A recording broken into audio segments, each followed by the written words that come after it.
ताकि आपके लिए एग्ज़ाम में ये क्वेश्चन मुसीबत नहीं बने। ठीक है, तो आइए शुरू करते हैं आज के सेशन को और देखते हैं कैसे कैसे क्वेश्चन इस सेशन में है। ठीक है, तो सबसे पहला प्रश्न यहाँ पे दिया हुआ है कि सूर्य तथा अन्य ग्रहों की या अन्य तारों की विशाल ऊर्जा का स्रोत क्या है। यानी सूर्य और तारे जो है तारे, ठीक है, उनके पास विशाल ऊर्जा है, इसका स्रोत क्या है, उनमें आखिर हो क्या रहा है, उनमें नाभिकीय संलयन हो रहा है कि नाभिकीय विखंडन हो रहा है या नाभिकीय या इनमें से दोनों हो रहा है। तो क्या हो रहा है कि उनके पास एनर्जी इतना ज़्यादा आ रहा है। तो दोस्तों अगर सूर्य की बात करें या अन्य तारों की बात करें तो उनमें नाभिकीय संलयन होता है। क्या होता है? नाभिकीय संलयन होता है।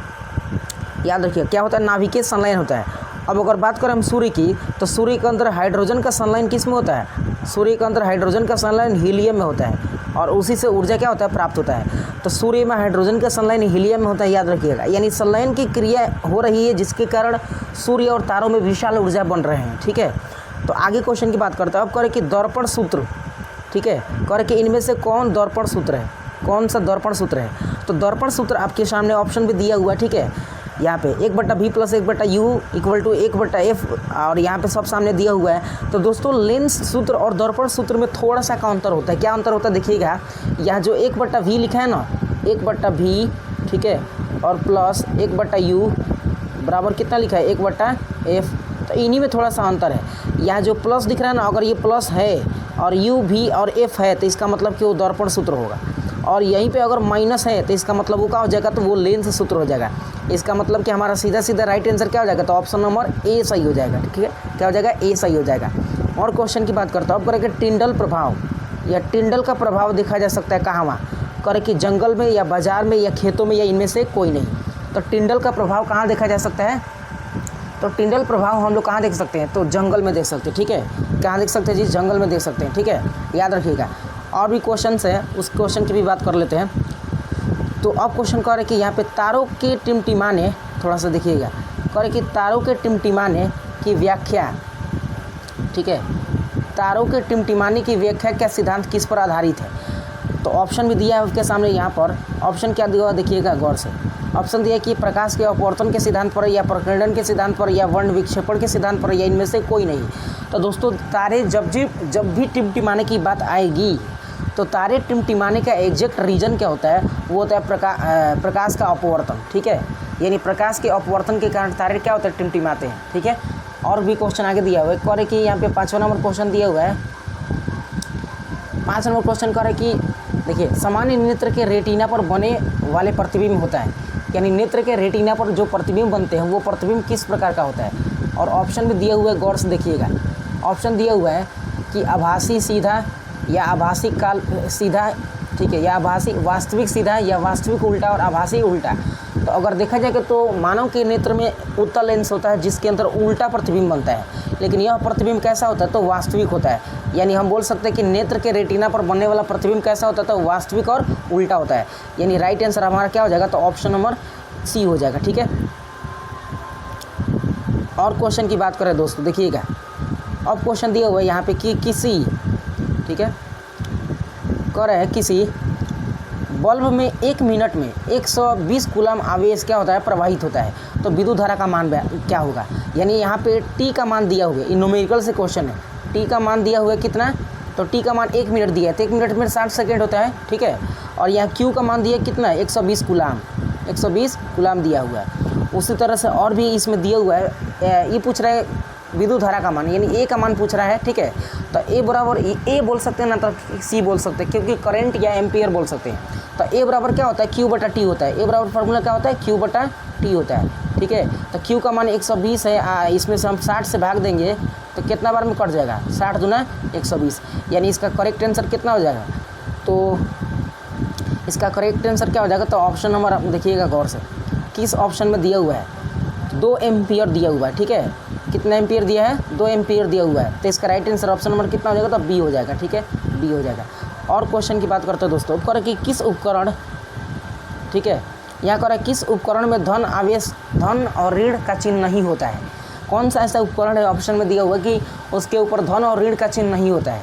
तो यहाँ पे अमीटर दिया है, वोल्ट मीटर दिया है, कुंडली और विद्युत सेल दिया है। तो नहीं होने वाला अमीटर के पास तो होता है, वोल्ट मीटर के पास भी होता है, और विद्युत सेल के पास तो ऑलरेडी प्लस और माइनस का चार्ज चिन्ह होता ही है, ठीक है। यानी नहीं होने वाला जो राइट आंसर है ना वो सी हो जाएगा। क्या हो जाएगा? सी हो जाएगा, ठीक है। अब क्वेश्चन नंबर 8 की हम बात करते हैं। क्वेश्चन नंबर 8 कह रहा है कि लघु पतन के समय, देखिएगा ये टोटली वीवीआई क्वेश्चन है दोस्तों, इसको रिपीटेशन मारिएगा ज़रूर, है ना। देखिए क्वेश्चन कर रहे हैं लघु पतन के समय, ठीक है, परिपथ में विद्युत धारा का मान क्या होता है। लघु पतन को हम इंग्लिश में शॉर्ट सर्किट बोलते हैं, और शॉर्ट सर्किट का मतलब होता है कि अचानक से विद्युत वायर में कहीं आग लग जाना। तो अगर हम ज़्यादा लोड देंगे, ठीक है, अगर विद्युत धारा का मान ज़्यादा बढ़ा देंगे तो शॉर्ट सर्किट होना एकदम लाजिम है। यानी विद्युत धारा का मान अगर बढ़ा दीजिए ना बहुत ज़्यादा, तो क्या हो जाएगा? शॉर्ट सर्किट की समस्या देखने को मिलेगी, ठीक है। यानी हमारा इस अनुसार राइट आंसर क्या हो जाएगा? तो ऑप्शन नंबर ए हो जाएगा, ठीक है। और क्वेश्चन दिया हुआ है यहाँ पे कर कि विद्युत चुम्बकीय प्रेरण की खोज किसने की थी। विद्युत चुम्बकीय प्रेरण यानी इलेक्ट्रोमैग्नेटिक, ठीक है, इंडक्शन इसको इंग्लिश में बोलते हैं, इसकी खोज किसने की थी? तो फैराडे, मैक्सवेल या एम्पियर या फ्लेमिंग। तो विद्युत चुम्बकीय प्रेरण की खोज करने वाले जो वैज्ञानिक थे उनका नाम था फैराडे। क्या नाम था? फैराडे। यानी 9 नंबर का राइट आंसर ऑप्शन ए हो जाएगा, ठीक है। 10 नंबर क्वेश्चन कह रहा है कि एक उत्तल लेंस होता है। उत्तल लेंस क्या होता है? उत्तल लेंस का मतलब यहाँ संरचना पूछ रहा है। तो उत्तल लेंस की बात करें तो उत्तल लेंस जो होता है ना लगभग कुछ इस तरह के शेप में होता है, ठीक है। यानी किनारों पर चौड़ा होता है, ठीक है, मोटा, और बीच में क्या होता है? पतला होता है। तो किनारों की अपेक्षा बीच में मोटा होता है। यहाँ पे ऑप्शन में देखिए क्या क्या दिया हुआ है, गौर से। 1 नंबर कह रहा है कि सभी जगह समान मोटाई होते हैं, गलत बात है। बीच की अपेक्षा किनारों भाग मोटा होता है, यानी राइट आंसर क्या हो जाएगा हमारा? तो बी हो जाएगा। राइट आंसर क्या हो जाएगा? ऑप्शन नंबर बी हो जाएगा 10 नंबर का। अब और क्वेश्चन दिया हुआ है कि देखिएगा, कह रहे कि अवतल लेंस का आवर्धन किसके बराबर होता है। अवतल लेंस का जो आवर्धन होता है, मैग्नीफिकेशन, ये किसके बराबर होता है? मतलब यहाँ से आपको ना आपसे फार्मूला पूछ रहा है। क्या पूछ रहा है? फार्मूला। तो अगर फार्मूला की बात करें तो अवतल लेंस का आवर्धन एम से सूचित करते हैं। किससे सूचित करते हैं? एम से। और एम बराबर क्या होता है? तो प्रतिबिंब की ऊंचाई भी और बटा वस्तु की ऊंचाई यू होता है, ठीक है। यही उसका राइट आंसर हो जाएगा, ठीक है। यानी ये ऑप्शन हमको डी में दिख रहा है, भी बटा यू। आवर्धन का फार्मूला भी बटा यू होता है। अब आगे क्वेश्चन दिया हुआ है, करे कि गोलीय दर्पण में फोकसांतर तथा वक्रता त्रिज्या के बीच संबंध क्या होता है। फोकसांतर माने एफ और वक्रता त्रिज्या माने आर। तो एफ बराबर क्या होता है? तो एफ बराबर होता है r/2 होता है। यानी हम बोल सकते हैं r/2 का मतलब कि फोकस दूरी जो होता है ना, फोकस दूरी, ठीक है, ये फोकस दूरी जो होता है ये वक्रता त्रिज्या का क्या होता है? आधा होता है। या तो हम तो ये भी बोल सकते हैं ना कि r जो होता है r ये फोकस दूरी या फोकसांतर के दुगुना होता है। यानी r बराबर f/2 हमको संबंध खोज लेना है। क्या खोजना है? f बराबर r/2। तो अगर देखा जाए ध्यान से ना, तो f बराबर r/2 तो नहीं दिया है, लेकिन यहाँ पे r बराबर 2f दिया है। क्या दिया है? r बराबर 2f दिया है, ठीक है। r बराबर क्या दिया है? 2f दिया है। और यही हमारा राइट आंसर हो जाएगा दोस्तों 12 नंबर का ए। चलिए आगे क्वेश्चन की बात करें, एकदम धड़ाधड़ क्वेश्चन बहुत ज़्यादा इसमें, ठीक है। देखिएगा क्वेश्चन करें कि मानव नेत्र में, ठीक है, यहाँ करें कि मानव नेत्र में क्या होता है, किस प्रकार का लेंस नहीं होता है, ठीक है। किसी प्रकार का लेंस नहीं होता है, कि अवतल लेंस होता है, कि उत्तल लेंस होता है, या उत्तल दर्पण होता है। अरे भाई साहब, मानव नेत्र में उत्तल दर्पण कैसे आ जाएगा? दर्पण तो बहुत बड़ा हो सकता है, लेंस की अगर दर्पण लगाएं तो बहुत लोचा हो जाएगा, ठीक है। तो मानव नेत्र में हमने पहले ही बताया था कि मानव नेत्र में क्या होता है, तो उत्तल लेंस होता है। क्या होता है? उत्तल लेंस होता है, ठीक है। तो 13 नंबर का हमारा राइट आंसर क्या हो जाएगा? ऑप्शन नंबर सी हो जाएगा, ठीक है। चलिए आगे धड़ाधड़ क्वेश्चन की बात करते हैं और भी।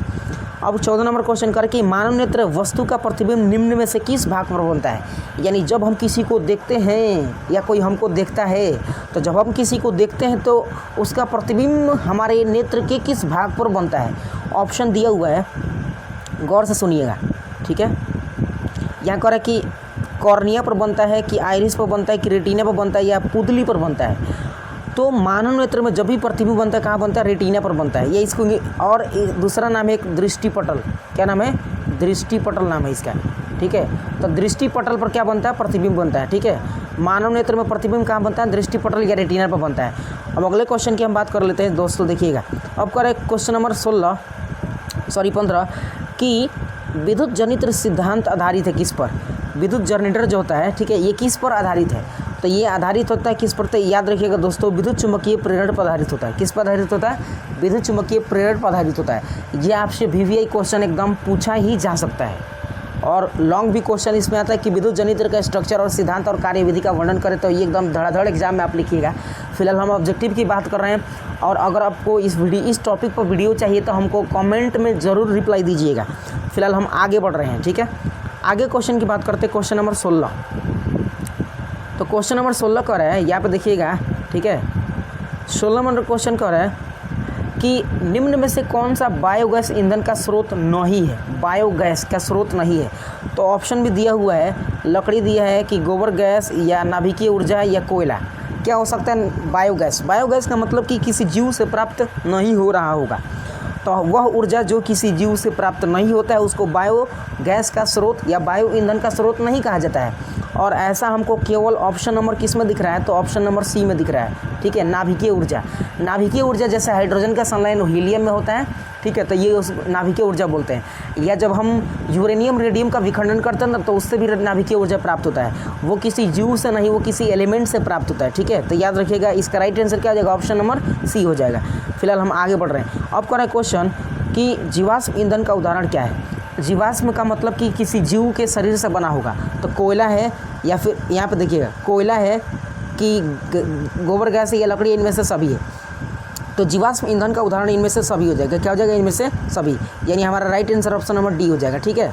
तो दोस्तों, अगर सेशन अच्छा लग रहा है तो हमको कमेंट में रिप्लाई दीजिएगा कि क्या आपको वीडियो पसंद आ रहा है कि नहीं आ रहा है, और वीडियो को लाइक करना मत भूलिएगा, ठीक है। हम आगे बढ़ रहे हैं, ठीक है। अब क्वेश्चन कर रहा है कि प्रकाश जिस वस्तु से निकलता है, यानी प्रकाश जिस वस्तु से प्रकाश निकलता है उसको क्या बोलते हैं? तो प्रकाश स्रोत कहते हैं, या फिर यहाँ पे किरणपुंज कहते हैं, या दीप्तिमान वस्तु, या इनमें से कोई नहीं कहते हैं। तो जिस वस्तु से प्रकाश निकलता है ना, उसको प्रकाश स्रोत कहते हैं। क्या बोलते हैं? प्रकाश स्रोत। प्रकाश स्रोत दो प्रकार का होता है, एक होता है प्रदीप्त वस्तु, एक होता है अप्रदीप्त वस्तु। तो प्रदीप्त वस्तु को दीप्तिमान बोलते हैं, लेकिन प्रकाश के स्रोत में दोनों आ जाता है, ठीक है। तो प्रकाश स्रोत होगा, जहाँ से प्रकाश निकलेगा उसको क्या कहेंगे? प्रकाश स्रोत। और क्वेश्चन की बात करते हैं। अब कह रहे कि 19 नंबर, खतरे के संकेत का प्रकाश किस रंग का होता है? यानी डेंजर का जो चिन्ह होता है प्रकाश, उसको किस रंग के रूप में दिखाया गया है? अब वो एग्जैक्ट आपको पता ही है, लाल के रूप में दिखाया गया है, ठीक है। रेलवे सिग्नल देखे हो या फिर कहीं भी सिग्नल देखते होंगे, खतरा के सिंबल क्या होता है? लाल होता है, ठीक है। तो आगे बढ़ते हैं। अब प्रश्न कह रहे हैं कि 1 जूल और 1 सेकेंड के अनुपात को क्या कहते हैं? तो 1 जूल और 1 सेकेंड के अनुपात को हम 1 वाट कहते हैं। क्या कहते हैं? 1 वाट कहते हैं, ठीक है। 1 वाट कहते हैं, याद रखिएगा। अगला क्वेश्चन है कि चुंबकों के सजातीय ध्रुवों के बीच परस्पर संबंध क्या होता है? यानी चुंबक के 2 ध्रुव होते हैं। कितने ध्रुव होते हैं? 2। अगर हम यहाँ पे बना दें, एक मिनट तो यहीं पर क्लीन कर दें। अगर हम यहाँ पे बना दें चुंबक के ध्रुव की, तो चुंबक ये चुंबक मान लीजिए हो गया, ठीक है। इसके 2 ध्रुव होते हैं, एन और एस होता है। क्या होता है? एन और एस होता है। एन माने नॉर्थ और साउथ होता है। करे कि चुंबकों के सजातीय ध्रुव, सजातीय माने समान, सजातीय माने समान होता है। समान का मतलब या तो एस एस हो सकता है, ठीक है, या तो एस एस हो सकता है, ठीक है, या एन एन हो सकता है। तो इन दोनों के बीच क्या रिलेशन होगा? अगर एस एस ध्रुव आपस एक दूसरे के समक्ष आएगा, सामने आएगा, तो क्या प्रतिक्रिया होगी? और एन एन एक दूसरे के मतलब सामने आएगा या समक्ष आएगा, तो क्या प्रतिक्रिया होगी? तो अगर सजातीय ध्रुव एक दूसरे के समक्ष आते हैं ना, तो ऐसी स्थिति में उनमें रिपेल की क्रिया होती है। क्या होती है? रिपेल की क्रिया होती है। और रिपेल की क्रिया को हम बोलते हैं प्रतिकर्षण। क्या बोलते हैं? प्रतिकर्षण। यानी अगर ऑप्शन दिखा जाए तो ऑप्शन में क्या? प्रतिकर्षण। यहाँ पे ऑप्शन बी दिया हुआ है। तो याद रखिएगा, जब भी एन एन या एस एस एक दूसरे के सामने आते हैं ना, तो उस समय रिपेल होता है या प्रतिकर्षण होता है।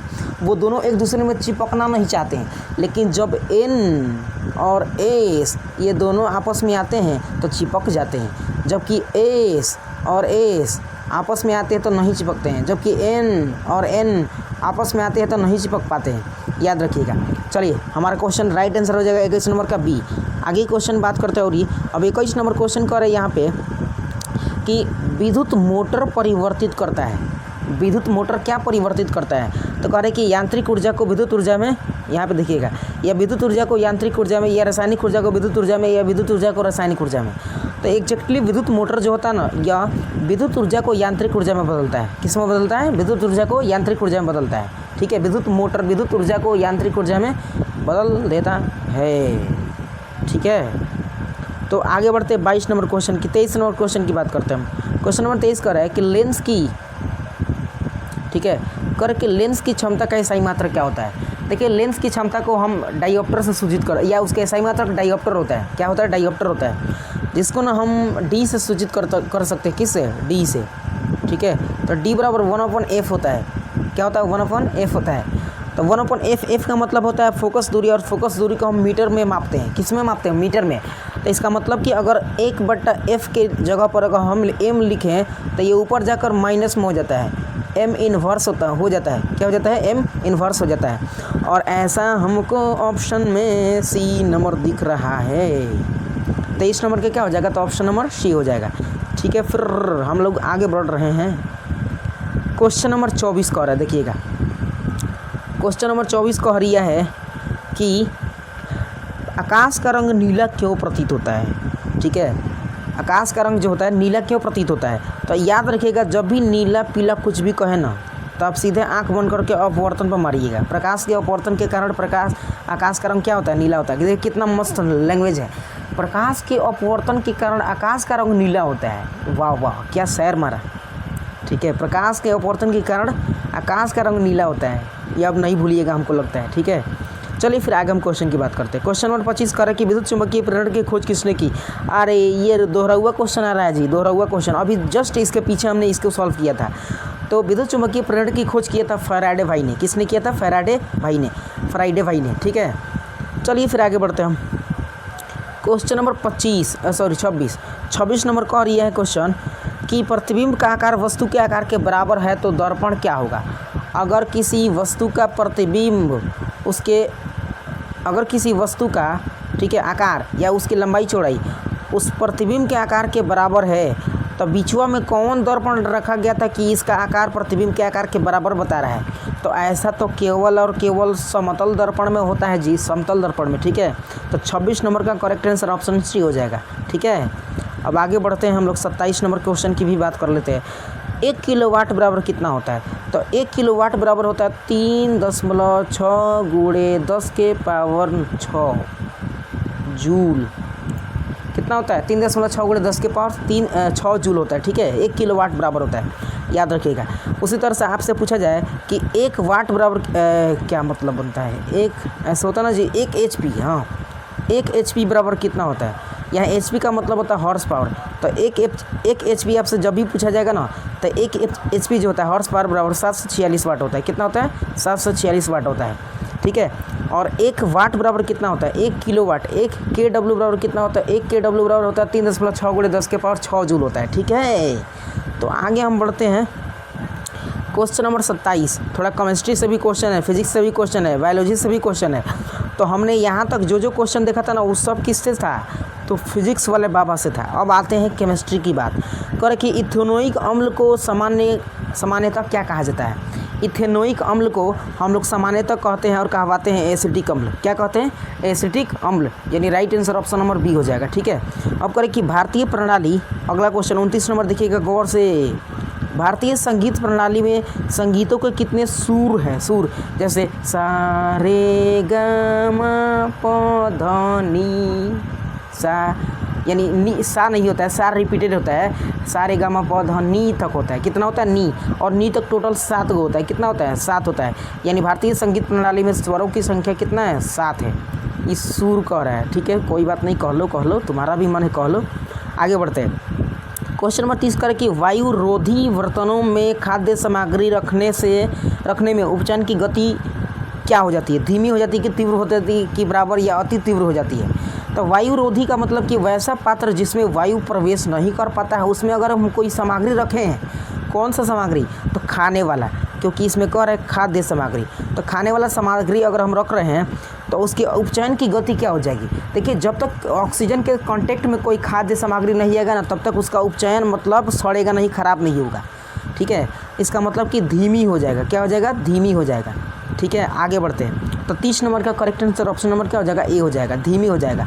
अब कह रहा है क्वेश्चन कि नीचे दी गई अभिक्रिया में कौन सा कथन सही है। एक अभिक्रिया दिया है कि 2 कॉपर कॉपर के साथ जब ऑक्सीजन की रिएक्शन कराते हैं तो वो बनता है कॉपर ऑक्साइड। क्या बनता है? कॉपर ऑक्साइड बनता है। अब ये कौन से अभिक्रिया को दर्शा रहा है? तो इसमें कॉपर का ऑक्सीकरण हो रहा है कि कॉपर का ऑक्सीकरण हो रहा है कि कॉपर का नाइट्रेशन हो रहा है, या ए और बी दोनों हो रहा है। तो एग्जैक्ट अगर देखिएगा ना तो ये कॉपर जो है ना, कॉपर ये ऑक्सीजन के साथ चिपकना चाहता है। और जब कोई तत्व ऑक्सीजन के साथ चिपकना चाहता है तो यहाँ पे ऑक्सीकरण की क्रिया होती है। क्या होती है? ऑक्सीकरण की क्रिया होती है, यानी इसमें कॉपर का ऑक्सीकरण हो रहा है। अगर आप भी किसी से चिपकिएगा तो आपका ऑक्सीकरण होगा, ठीक है, याद रखिएगा। अगर आप भी किसी से चिपक रहे हैं तो आपका भी क्या होगा? ऑक्सीकरण होगा। जबकि आपसे कोई चिपक रहा है तो उसका क्या होगा? अवकरण होगा। क्या होगा? सॉरी, अवकरण नहीं, अवकरण ही होगा, ऑक्सीकरण नहीं होगा। तो चिपकना छोड़ दीजिए ना, तो आपका क्या हो जाएगा? ऑक्सीकरण हो जाएगा। ठीक है, आगे बढ़ते हैं। क्वेश्चन नंबर 31 की बात हो गई ख़त्म, ठीक है। अब बढ़ते क्वेश्चन नंबर 32। तो 32 के नहीं भाई साहब, 32 इधर है। क्वेश्चन नंबर 32 कह रहे कि सिल्वर का रंग, सिल्वर क्लोराइड जो होता है इसका रंग कैसन होता है? सिल्वर क्लोराइड का रंग कैसन होता है? ऑप्शन दिया हुआ कि श्वेत होता है, ठीक है, श्वेत होता है कि पीला होता है कि हरा होता है कि काला होता है, क्या होता है? तो सिल्वर क्लोराइड, सिल्वर जो होता है ना एग्जैक्ट ये सफ़ेद होता है। तो सिल्वर एग्जैक्ट सफ़ेद है, क्लोराइड माने क्लोरीन। या आप NaCl भी देखिएगा तो NaCl भी कैसा होता है? सफ़ेद होता है। इसका मतलब कि इसे हम सीख लिए कि श्वेत होता है। सिल्वर क्लोराइड कैसा होता है? यानी AgCl जो होता है ये सफ़ेद होता है, सिल्वर क्लोराइड। और NaCl देखिए ये भी नमक ही है। सिल्वर क्लोराइड क्या है? अगर हम सिल्वर क्लोराइड की बात करें, क्लोराइड, तो ये भी नमक है और ये भी नमक है। लेकिन ये नमक महंगा पड़ जाएगा अगर आप चख लीजिएगा तो। और ये नमक तो सस्ता होता है, 5 रुपये के एगो पैकेट मिलता है, 10 रुपये का, ठीक है। लेकिन ये नमक जो होता है थोड़ा सस्ता महंगा होता है। आप खाइएगा इसको ना तो आप हो सकता है कि आप स्वर्ग सिद्धांत हो जाइएगा, ठीक है। लेकिन ये सस्ता होता है, इसको हम खा सकते हैं, बाज़ार में मार्केट में ऑलरेडी अवेलेबल है, ठीक है। आइए आगे क्वेश्चन की बात कर रहे हैं। बहुत ज़्यादा लीप दे रहे हैं हम ना, कोई बात नहीं, no mention, it be attention. Question कर आगे कि समीकरण CaCO3, ठीक है, एक सॉलिड है, एस लिखा है सॉलिड, उष्मा की उपस्थिति में जब इसको गर्म करते हैं तो क्या होता है? यानी कैल्शियम कार्बोनेट, CaCO3 का मतलब कैल्शियम कार्बोनेट को जब हम उष्मा की उपस्थिति में यानी ताप देते हैं तो उसमें क्या इफेक्ट पड़ता है? तो जब भी CaCO3 को हम उष्मा की उपस्थिति में गर्म करते हैं ना तो क्या क्या बनता है देखिएगा। एक तो ये ठोस है, सॉलिड है, बनता है सॉलिड में CO कैल्शियम ऑक्साइड और CO2 बाहर निकलता है। क्या निकलता है बाहर? CO2। तो ये किस अभिक्रिया को दर्शा रहा है? तो गौर से सुनिएगा। इसमें 2 एलिमेंट है, यौगिक है। कितने यौगिक हैं? 2 यौगिक है, ठीक है। गौर से सुनिएगा दोस्तों, इसमें 2 यौगिक है। अब 2 यौगिक है तो इन यौगिक का हो रहा है ब्रेकअप, मतलब ये अपने आप में एक दूसरे को छोड़कर अलग अलग हो रहे हैं। क्या हो रहे हैं? अलग हो रहे हैं। तो जब भी किसी कंपाउंड का ब्रेकअप होगा ना किसी कारक के कारण, यहाँ पे कारक उष्मा है, कोई कारक के कारण अगर किसी कंपाउंड का ब्रेकअप हो रहा है तो ऐसे स्थिति में हम उसको विघटन अभिक्रिया के नाम से जानते हैं और पहचानते हैं, या उसको हम वियोजन अभिक्रिया कहते हैं। क्या कहते हैं? वियोजन अभिक्रिया। और वियोजन अभिक्रिया को हम ब्रेकअप अभिक्रिया भी कहते हैं। हम क्या कहते हैं? ब्रेकअप अभिक्रिया। इसके ऊपर पूरा वीडियो बना के और हम अपलोड किए हैं, आप जाकर चैनल पर विजिट करके देख सकते हैं, ठीक है। तो उसको वियोजन या ब्रेकअप या फिर विखंडन अभिक्रिया कहते हैं, ठीक है। तो 33 नंबर का right answer option number A हो जाएगा, ठीक है। आगे बढ़ते हैं। क्वेश्चन नंबर की बात करते हैं 34 नंबर का कि किसी लाल तप्त आयरन पर जलवाष्प प्रवाहित करने पर कौन सा यौगिक प्राप्त होता है? तो देखिए यहाँ आयरन की बात हो रही है। आयरन के ऊपर, आयरन को जब हम जलवाष्प की उपस्थिति में क्या करते हैं? हीट करते हैं, मतलब प्रवाहित करते हैं, H2O मैंने जलवाष्प हो गया। तो ऐसी स्थिति में कौन सा यौगिक प्राप्त होता है? तो ऐसी परिस्थिति में एक ही यौगिक प्राप्त होता है जिसको हम Fe3O4 बोलते हैं, Fe3O4 बोलते हैं, ठीक है। यानी 34 नंबर का राइट आंसर क्या हो जाएगा? ऑप्शन नंबर सी हो जाएगा। चलिए आगे बढ़ते हैं, धड़ाधड़ क्वेश्चन की बात करते हैं। अब करें क्वेश्चन नंबर यहाँ पे 35 नंबर क्वेश्चन कह रहा है कि हमारे शरीर में pH कितने परास के बीच कार्य करता है? हमारे शरीर का pH कितने परास के बीच कार्य करता है? तो इसको रट्टा मारने वाला ये क्वेश्चन है। 7 से 7.8 के बीच होता है। कितना होता है? 7 से 7.8। यानी राइट आंसर ऑप्शन नंबर क्या हो जाएगा? तो बी हो जाएगा। क्या हो जाएगा? बी हो जाएगा। चलिए आगे क्वेश्चन की बात करते हैं। क्वेश्चन नंबर 36 कह रहा है, देखिएगा 36 नंबर सबसे ज़बरदस्त क्वेश्चन है। रक्त में शर्करा का स्तर नियंत्रित कौन करता है? यानी हमारे ब्लड में शुगर लेवल, क्या कौन सा लेवल? शुगर लेवल नहीं, लेवल कौन नियंत्रित करता है? हमारे ब्लड के अंदर से शुगर यानी चीनी को कौन निकालता है? तो ये एक ही हार्मोन के द्वारा होता है, और उस हार्मोन का नाम और पहचान आपको पता है कि वह हार्मोन हमारे यकृत से निकलता है। कहाँ से निकलता है? यकृत से निकलता है। कहाँ से निकलता है जी? यकृत से। और यकृत के अंदर एक कोशिका होती है जिसका नाम होता है बीटा सेल। कौन सा सेल? Beta cell. और यही बीटा सेल हमारे यकृत से उस हार्मोन को निकालती है और ब्लड के अंदर से ब्लड के अंदर से शुगर को वो हार्मोन निकालता है। कॉम्बिनेशन कितना ज़बरदस्त है। बीटा सेल यकृत से क्या निकालती है? इंसुलिन। क्या निकालती है? इंसुलिन। और इंसुलिन रक्त से निकालता है ग्लूकोज, कोशिका तक पहुंचाता है, याद रखिएगा। तो हमारे रक्त में शर्करा का नियंत्रण कौन करता है? तो इंसुलिन करता है। Right answer option number D हो जाएगा। ऑप्शन नंबर क्या हो जाएगा? डी फॉर देवसेना है। देवसेना मैंने बाहुबली वाला, ठीक है। आगे देखते हैं क्वेश्चन नंबर 37 की बात कर। 37 नंबर क्वेश्चन कर रहा है कि निम्न में से कौन सा आयनिक यौगिक है? आयनिक यौगिक का मतलब कि उनमें प्लस चार्ज होगा, ठीक है। कौन सा? प्लस चार्ज भी होगा और माइनस चार्ज भी होगा। तो अगर हम देखें तो CH4 ये प्लस माइनस आयनिक है, ये भी आयनिक नहीं है, ये आयनिक है क्योंकि इसमें कैल्शियम के ऊपर प्लस चार्ज होता है और क्लोरीन के ऊपर माइनस चार्ज होता है, इसलिए ऑप्शन नंबर सी राइट हो जाएगा, ठीक है। ऑप्शन नंबर सी क्या हो जाएगा? राइट आंसर हो जाएगा। क्वेश्चन नंबर 38 की बात करते हैं। 38 नंबर का क्वेश्चन की निम्न में से कौन सा पदार्थ ऑक्सीजन के संयोग नहीं करता है? तो ऑक्सीजन से संयोग नहीं करता है कौन? आप सोना की बात करें, सोना यानी गोल्ड, तो गोल्ड कहीं ऑक्सीजन से संयोग नहीं करता है। अगर सोना ऑक्सीजन से संयोग करना शुरू कर देता ना, तो आज नाक और कान में पहनने वाले सोना का जो महिलाएं पहन रही है, उस सोना करिया जाता है या उस पर जंग लग जाता है। इसलिए सोना जो होता है ना, ये ऑक्सीजन से संयोग करता ही नहीं है। बाकी पोटेशियम कर सकता है, जिंक कर सकता है या तांबा कर सकता है, ठीक है। यानी 38 नंबर का राइट आंसर ऑप्शन नंबर क्या हो जाएगा? बी हो जाएगा। बी फॉर बैल।